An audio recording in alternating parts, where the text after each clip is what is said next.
Banded hip thrusters. This is a great exercise to strengthen the gluteal muscles and the hamstrings as well as the paraspinal muscles.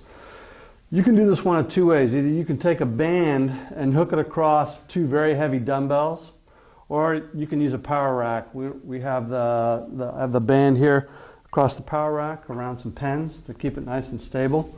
So any type of a hip thruster, if you're doing a barbell hip thruster, a banded hip thruster, you've got to maneuver the band or position the band strategically across the hips, the pelvis. So depending on the orientation of your hips, is where it's going to dictate where you're going to place the band or the barbell.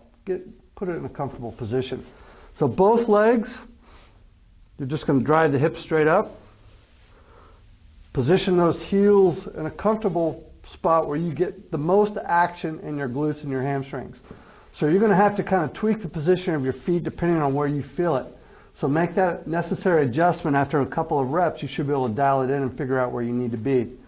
Elevate those hips as high as you can without crimping your lumbar spine. If you overextend, if you hyperextend, you're going to kind of ram your facet joints together. So you shouldn't feel any discomfort in your lumbar spine.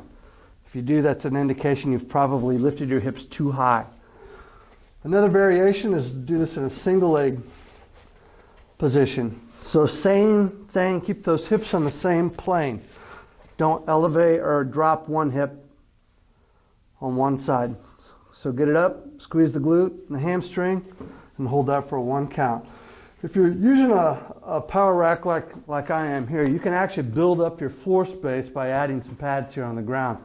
But try to make sure you get that band as snugly as you can across your hips. That's how you perform the banded hip thruster.